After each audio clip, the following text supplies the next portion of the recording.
Et salut tout le monde, c'est MT, j'espère que vous allez bien car dans cette vidéo, je vais vous présenter des astuces et des logiciels qui sont pour moi indispensables, que ce soit sur Windows 10 et sur Windows 11. Et ça va être vraiment quelque chose, j'allais dire, que vous allez pouvoir utiliser de façon simple. Je ne vais pas parler d'optimisation d'un point de vue performance de Windows, mais plutôt d'optimisation expérience utilisateur. De ce fait, on va plus parler sur Windows 11 et pour ça, justement, j'avais pas fait de vidéo comment installer Windows 11, ni de faire la partie upgrade. Et c'est ce que je vais vous présenter dans cette vidéo. Cependant, avant de passer sur Windows 11 et de faire la migration, il faut penser à faire trois choses qui pour moi sont évidentes. La première chose est assez simple. Elle consiste à aller sur le site du constructeur de chacun de vos composants dans le cas où vous avez une tour que vous avez montée vous-même ou dans le cas où vous avez un PC portable, et d'aller chercher tous les drivers. Windows 11 étant un système qui est quand même assez récent, on a pas mal de constructeurs qui n'ont pas mis à jour l'intégralité de leurs pilotes ainsi que l'intégralité de leur matériel et donc vous pouvez vous retrouver avec quelques petites surprises en passant sur Windows 11, notamment la carte audio qui fonctionne plus ou pire la carte réseau. C'est quelque chose qui arrive quand même assez souvent. Ça, c'était pour la première préconisation en fait en soi. La deuxième, qui est pas l'un des moindres, c'est qu'on n'est pas à l'abri que Windows 11 crache au niveau de la partie mise à jour et donc faites une sauvegarde de vos données. Maintenant, un point que j'ai vu qui est quand même assez important au final, c'est tout ce qui concerne la partie d'authentification de Windows et de l'activation. C'est bizarre, mais il y a eu pas mal de questions en fait autour de ça, de savoir est-ce que si j'ai utilisé une clé OM sur Windows 10, est-ce que si je fais la migration sur Windows 11, je vais la perdre? Est-ce que je vais pouvoir justement passer sur Windows 11 et conserver de l'activation de Windows? Est-ce que je vais pas devoir repayer une licence? Vous inquiétez pas. Que vous ayez acheté une clé OM ou que vous ayez acheté une clé, j'allais dire, typée grand public, que vous allez pouvoir retrouver chez votre vendeur, il n'y a pas de souci, vous allez pouvoir le faire. Pour vous le prouver, je vais tout simplement aller sur le site du partenaire de la chaîne qui est YourCDKey. Je vais vous racheter une clé OM, on va réactiver mon PC et on va faire la migration sur Windows 11. Et vous allez voir que après la migration sur Windows 11, ça sera reconnu directement et ma clé sera toujours en fait active et je n'aurai aucun souci. Donc là, on est directement sur le site de YourCDKey. Je suis allé directement sur la clé Windows 10 Pro parce que son intérêt, c'est de faire justement la migration en ayant pris une clé Windows 10 Pro. Il propose aussi les clés Windows 11. Donc si vous faites une installation directement via une clé externe, vous pouvez aussi aller sur YourCDKey pour trouver une clé Windows 11. Ça, il n'y a aucun souci. Donc ce qu'on fait, on fait acheter maintenant. Hop, comme ça je vous propose tout le schéma d'installation. On va taper le code donc MHT18 qui vous permet d'avoir finalement 25% de réduction, ce qui nous sort une clé en fait à 13,05 € à l'heure actuelle, donc là où je tourne la vidéo. Donc franchement c'est pas négligeable en fait de payer 13 € alors qu'on les paye en fait 150 € chez un revendeur classique. Après moi je vais utiliser PayPal, comme ça j'ai tout simplement pas de souci en fait en soi et je préfère utiliser PayPal. Une fois que la transaction est terminée et que c'est finalisé comme vous pouvez le voir, et là on a le code du coup de notre commande.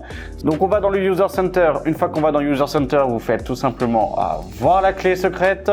Une fois qu'on fait voir la clé secrète, vous l'avez tout simplement en bas. Donc ce qu'on fait, c'est qu'on la sélectionne entièrement. Attention à ne pas sélectionner la petite barre d'espace qu'il y a à la fin, parce que des fois ça vous tout simplement en fait vous bloque. On va après dans les paramètres de Windows, on tape tout simplement activation. Donc paramètres d'activation, on l'ouvre. Hop, ici, vous faites modifier la clé. Alors moi ça va être modifier la clé. Si vous n'est pas activé, vous allez tout simplement faire du coup ajouter une clé ou démarrer l'activation. Donc là, modifier la clé produit, je fais un coller, suivant. Ça va charger la mise à niveau de votre édition, ok, parce que du coup j'étais en mode familial, j'étais pas en mode pro. Donc là je fais démarrer et là on va avoir du coup toute la partie en fait évolution. Donc là je vais passer en mode pro, ça va prendre un petit peu de temps du coup pour pouvoir le faire. Mais en soi, il n'y a pas réellement de souci. Et après, ça me permettra de passer aussi sur Windows 11 en version pro. Et là, comme vous pouvez le voir, Windows 10 est activé en version professionnelle. Donc là, il n'y a aucun souci. On a l'activation qui est faite. Dans tous les cas, de façon, au pire, si votre clé ne fonctionne pas, vous avez du coup la partie SAV avec un chat en direct de YourCDKey qui est là pour vous répondre et qui fait le nécessaire. Je n'ai à l'heure actuelle jamais eu aucun souci, que ce soit sur mon compte perso ou que ce soit sur mon compte pro avec YourCDKey. J'ai eu aucune clé qui ne fonctionnait pas. J'ai eu certaines personnes qui m'ont dit comme quoi elles avaient des soucis, mais qu'une fois contacté du coup le SAV, en fait dans l'espace de même pas un quart d'heure, elle recevait une nouvelle clé et c'était en fait arrangé et la clé était fonctionnelle. Donc là, une fois qu'on a fait ça, on va tout simplement aller du coup chercher la partie mise à jour et là on a tout simplement, dans le cas où votre PC est éligible, une demande de coût de migration vers Windows 11 et comme quoi elle est disponible et surtout gratuitement. Donc là on fait télécharger et installer, accepter et installer et là du coup Windows 11 va se mettre en téléchargement. Une fois que le téléchargement sera effectué, du coup il y aura simplement l'installation qui va démarrer ensuite et après on sera tranquille, on apparaîtra sur les menus de configuration de Windows 11. One eternity later. Donc là, Windows 11 a fini de télécharger, donc on va simplement avoir besoin de redémarrer le PC. Donc on clique sur redémarrer, vous pouvez aussi planifier si vous le souhaitez. Alors je vous conseille quand même de rester devant l'ordinateur quand vous faites le redémarrage ou quand vous faites la mise à jour, de ne pas la planifier directement parce que s'il y a un problème, au final vous êtes bloqué. Donc si vous allez vous coucher et que vous devez du coup utiliser l'ordinateur le lendemain matin directement, la mise à jour, voilà, c'est fini et du coup vous avez un outil qui n'est plus fonctionnel et il faudra tout reprendre de A à Z, ce qui serait un petit peu dommage. Donc là on va le laisser faire son installation, redémarrer tranquillement et on se retrouve une fois que c'est terminé. Voilà, là on arrive du coup avec une installation qui est techniquement terminée, la migration est faite, donc là il va vous dire voilà, préparation des informations, etc. après avoir fait, et on va avoir du coup les premiers visuels. Voilà, donc là on se retrouve sur donc Windows 11 et comme vous pouvez le voir, finalement on a gardé tout ce qui est fond d'écran, etc. Il n'y a aucun souci, on récupère du coup notre petite barre des tâches ou autre. Franchement il n'y a rien qui a changé, on n'a pas eu besoin de faire la configuration, tout ce qui est langue ou autre. Donc là on est directement dans les paramètres d'activation et comme vous pouvez le voir, Windows 11 est activé en version professionnelle, donc ça a bien suivi son schéma. La clé c'est une licence numérique classique et là au moins on est tranquille, on n'a pas de soucis. Et ça au final vous l'avez du coup pour 13 € avec YourCDKey. Donc je vous mets de toute façon les liens en description, tous les liens des différentes astuces et des différents sites, pareil, tout est en description. Donc n'hésitez pas à aller voir, n'hésitez pas si vous avez besoin d'une clé Windows 10 ou Windows 11 parce que du coup ils les fournissent aussi, vous les avez sur YourCDKey et vous les avez beaucoup moins cher et au moins là vous avez vraiment quelque chose du coup de qualitatif et vous pouvez avoir une licence qui se transmet de mise à jour à mise à jour et vous n'êtes pas embêté. La première astuce que je vais vous montrer aujourd'hui, il s'agit d'un site qui s'appelle Ninit. Et Ninit, qu'est-ce que c'est? C'est un logiciel qui vous permet en fait en un seul et même clic finalement de pouvoir sélectionner un tas de logiciels différents comme par exemple Google Chrome directement ou Firefox si vous voulez avoir les deux, qu'on puisse utiliser par exemple du QBTorrent, avoir un zip et avoir WinRAR en fait d'un coup, pouvoir télécharger vraiment presque toutes les applications qui sont, j'allais dire, communes. Une fois que vous avez sélectionné du coup toutes les applications que vous souhaitiez, vous avez simplement en fait besoin de cliquer sur Get Your Ninit. Une fois que vous avez fait ça, vous avez un logiciel qui se télécharge. Une fois qu'il est téléchargé, vous l'appliquez. Le principe de Ninit, c'est donc de pouvoir en un seul et même logiciel télécharger et installer tous les logiciels que vous avez sélectionnés. Ce qui vous permet d'éviter de télécharger et d'aller sur tel site, tel site, tel site, tel site pour télécharger WinRAR, pour télécharger VLC, pour télécharger Chrome, etc. Et vous embêter à chaque fois manuellement d'aller chercher, les télécharger, de pouvoir après directement en fait les installer un à un, de devoir des fois redémarrer le PC après une installation. Là il met les redémarrages à chaque fois en pause de chacun des logiciels et il redémarre votre PC à la fin en vous demandant soit vous le planifiez, soit vous le faites en fait maintenant. Et là très clairement on se retrouve quand même avec quelque chose qui est ultra rapide, qui est ultra efficace. Et ça vous fait gagner vraiment un gain de temps. La deuxième astuce de cette vidéo, c'est je pense une astuce que beaucoup d'entre vous ont vu lors du développement et lors de la sortie de Windows 11. Il s'agit tout simplement du God Mode. Pour ceux qui ne savent pas, le God Mode, c'est simplement un dossier qui vous permet d'avoir un accès beaucoup plus direct à des paramètres précis de Windows. Je vous montre et c'est ultra simple en fait à mettre en place. Vous faites clic droit, nouveau dossier. Hop, on l'a en bas et dans le nom du dossier, on va l'éditer et on va tout simplement y mettre le nom, donc godmode. Et là, toute une ribambelle de codes en fait en même temps, un peu comme une clé Wi-Fi si vous préférez. Je vous la mets directement en description, donc vous avez simplement besoin de faire un copier-coller et vous serez tranquille. Et après, on tape sur Entrée. Comme vous pouvez le voir, hop, ça a changé vis-à-vis de l'icône, mais par contre à l'intérieur, on a un répertoire avec un dossier où on n'a pas de nom. Tout simplement, il n'y a aucun nom. Par contre, à l'intérieur, on se retrouve avec un accès direct à énormément de paramètres. Que ce soit pour la barre des tâches, que ce soit du coup pour la partie synchronisation, pour tout ce qui est réseau et partage. Voilà, on a vraiment un accès à énormément de menus qui sont techniquement, j'allais dire, un petit peu difficiles d'accès d'un point de vue général, où on est obligé de passer par le panneau de configuration, puis par les petites icônes, puis par ci, puis par ça, puis par ça, pour pouvoir y arriver. Donc là, c'est vraiment plutôt dans le cadre professionnel ou si vous avez un besoin du coup, j'allais dire récurrent, d'avoir accès à un seul et même paramètre de votre PC en fait et de Windows, bah là vous y avez vraiment tout qui est dans un seul et même dossier. Donc ça, je vous le conseille, gardez-le quand même sous la main, ça peut toujours être utile. Il y a un paramètre que vous n'arrivez pas à trouver et que vous savez pas en fait quel est son raccourci ou son chemin d'accès, bah là, vous avez simplement besoin de défiler, d'aller dans la catégorie et vous les trouvez tous d'un coup sans aucun souci. Un autre petit tips au final qui est tout simplement plutôt, j'allais dire limite un raccourci, c'est quand vous allez là sur la petite icône Windows, vous faites clic droit et en fait sur le clic droit vous avez tout un accès en fait à des paramètres aussi de façon rapide. Par exemple, vous souhaitez avoir accès à la gestion d'un disque. Imaginez-vous, vous avez acheté une clé USB, elle n'est pas directement reconnue, il faut l'initialiser en fait en termes de disque, et bah là vous y avez directement l'accès. Donc là par exemple, en passant par ce raccourci là, on a accès par exemple aux applications et fonctionnalités. Si vous souhaitez les installer de façon, j'allais dire, efficace ou tout simplement voir quelles sont les applications que vous avez installées sur votre PC, bah là, vous avez toute la liste en détail.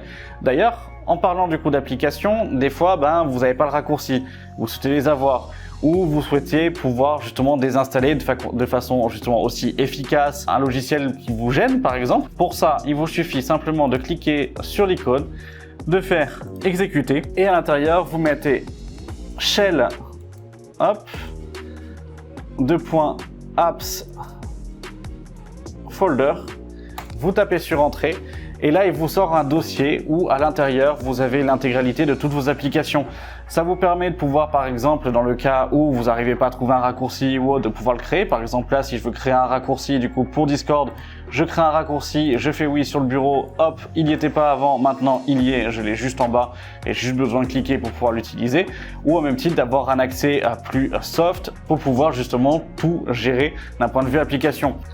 Un autre petit tips, et ça c'est plutôt un tips j'allais dire qui est assez commun, c'est le clic-molette. Alors peut-être que certains vont me dire quoi le clic-molette. Par exemple, vous voyez sur cette page où on est sur YouTube, à chaque fois YouTube vous propose du contenu en fait adapté à ce que vous regardez.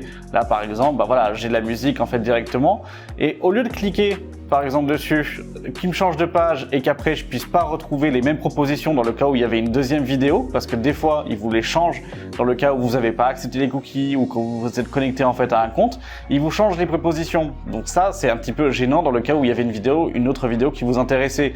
Et si vous faites un clic droit, ouvrir dans un nouvel onglet, c'est bien mais ça fait de manipulation. Là j'ai simplement besoin de faire clic molette, clic molette, clic molette, clic molette, clic molette, clic molette, clic molette. Et en fait, ça m'ouvre toutes les vidéos et toutes les pages directement dans un nouvel onglet à chaque fois. Et après, j'ai simplement besoin de les consulter, de les ouvrir une à une et ça me permet de les voir sans aucun souci. C'est un tips qui finalement est simplement un petit raccourci qui n'a rien d'exceptionnel, mais c'est vrai que ça fait un petit gain de rapidité et je trouve que c'est assez sympathique. Un autre logiciel que j'utilise sur toutes mes machines. Et là, c'est vraiment toutes mes machines. C'est simplement quelque chose que l'on a en fait chez Apple, mais qu'on n'a pas du coup en fait sur Windows, qu'on a aussi en fait sur Ubuntu, mais qu'il n'y a pas sur Windows. Et vous voyez là par exemple sur Chrome, j'avais différents onglets. Je peux pas l'avoir ici. C'est-à-dire que si je veux ouvrir par exemple ça, du coup j'ouvre en fait ce dossier-là en fait ici. Hop, je suis obligé d'ouvrir à chaque fois en fait un autre document. Là, je vais prendre mes documents, je les là en fait dessus, mais je peux pas en fait les intégrer. Donc à chaque fois, ça me fait des fenêtres en plus. Et là, en fait, vous avez un outil qui s'appelle QT-Tab. Alors c'est ultra barbare comme nom, mais qui vous permet de le faire en fait de façon simple et qui vous permet aussi d'avoir d'autres options. Donc ce qu'on fait, c'est qu'on va juste aller chercher ce petit logiciel. Je prends le premier, je le télécharge. Il est compatible avec Windows 10 et avec Windows 11. Une fois QT-Tab en fait installé, et en gros vous allez simplement ouvrir un dossier. Et par exemple là je vais mettre sur le bureau et comme vous pouvez le voir, là j'ai cette petite ligne là qui s'est ajoutée. Vous demandez ce que c'est? J'ai juste à faire plus, à sélectionner le dossier que je veux, donc là par exemple images, et hop, j'ai mes images qui apparaissent. Et là j'ai mon onglet bureau, j'ai mon onglet images. Alors là maintenant, sur les deux dernières astuces de cette vidéo, on va se retrouver plutôt sur des astuces qui sont faites pour les personnes qui sont soit professionnelles, soit qui sont aguerries et qui ont besoin de deux systèmes d'exploitation. La première de ces deux dernières astuces au final, donc l'avant-dernière astuce en soi, c'est simplement un enregistreur d'action utilisateur. Qu'est-ce qui permet en soi, mis à part enregistrer, j'allais dire en fait, votre écran, ben, ça permet surtout d'enregistrer toutes les actions, que ce soit un clic gauche, un clic droit, quelque chose de tapé du coup sur un clavier ou autre. Mais ça vous permet d'avoir un rapport détaillé, d'avoir des screenshots de votre écran, à chaque fois la catégorie activée qui se met avec un contour de couleur. De toute façon, je vais vous le montrer, vous allez voir. Parce que pour y avoir accès, c'est tout simple en fait dessus. Vous tapez enregistreur et là vous l'avez en application d'action utilisateur. Vous cliquez sur commencer l'enregistrement. Donc là j'ai mon enregistrement qui a commencé. Donc ce que je vais faire, c'est que je vais simplement aller chercher mon onglet Windows. Là j'ai envie de, je sais pas moi, d'ouvrir en fait les paramètres. J'ouvre mes paramètres.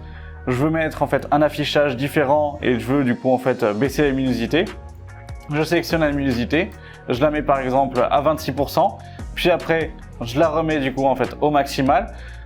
J'active la partie nocturne, je désactive la partie nocturne. Imaginez, c'est peut-être ça que vous souhaitiez faire. Donc ce qu'on fait après, c'est qu'on fait arrêter l'enregistrement. Donc là, j'ai l'enregistrement qui est arrêté. Donc on a une petite page qui du coup se dit en mode j'ai pas trouvé, etc. Sauf qu'en fait, il faut pas s'arrêter là. Il faut voir tout ce qu'il y a en dessous. Et là, comme vous pouvez le voir, on se retrouve presque avec un PDF complet de tout ce que l'on a fait, les clics droits, etc. en fait dessus, la recherche, là où on a cliqué, ce qu'on a fait en fait dessus en termes de descente. Et ça vous permet, dans le cas où vous souhaitez faire, par exemple pour des étudiants, un rapport sur une manipulation en informatique ou autre en fait derrière, ça vous permet vraiment de pouvoir tout avoir en screen et pas être obligé de passer par un logiciel tierce comme OBS pour enregistrer votre écran ou faire ci ou faire ça, parce que là vous l'avez étape par étape écrite et tout est correctement listé.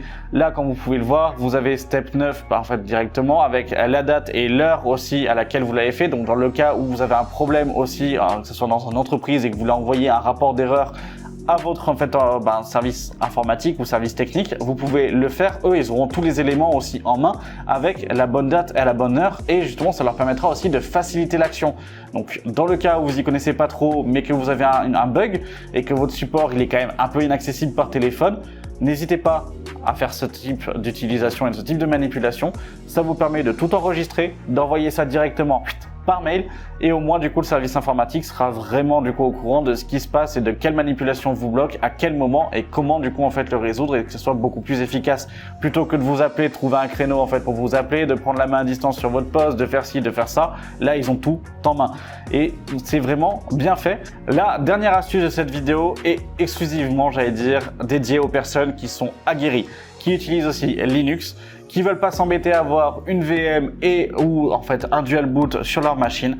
Sachez que simplement avec une ligne de commande, donc WSL espace 2-6 et après install, vous appuyez sur entrée dans le CMD et vous pouvez à ce moment-là installer Ubuntu directement sur votre invite de commande, et après pouvoir simplement en fait avoir accès aux commandes bash, et après pouvoir lancer presque n'importe quel logiciel inclus dans Ubuntu ou en fait sur d'autres distributions Linux dans le cas où vous les avez choisis, sans avoir besoin de redémarrer votre machine ou sans avoir besoin du coup d'ouvrir en fait une VM. Ça reste quand même quelque chose qui je trouve pour moi est ultra intéressant, parce que ça permet aussi de montrer que Windows s'ouvre aussi à la partie distribution Linux, s'ouvre en fait à ce monde-là, accepte la partie aussi open source, et ça je trouve ça vraiment génial. Et c'est tout pour ces astuces dans cette vidéo. J'espère que cela vous aura plu. Si c'est le cas, n'hésitez pas à mettre un pouce bleu, à vous abonner en activant la cloche des notifications, à me dire directement en commentaire quelles sont les astuces que vous connaissiez, quelles sont les astuces que vous ne connaissiez pas, quelles sont celles que vous allez utiliser ou quelles sont celles où vous allez tout simplement pas utiliser, que vous en avez rien à faire en fait à ce moment-là, parce que ça va pas réellement vous changer la vie.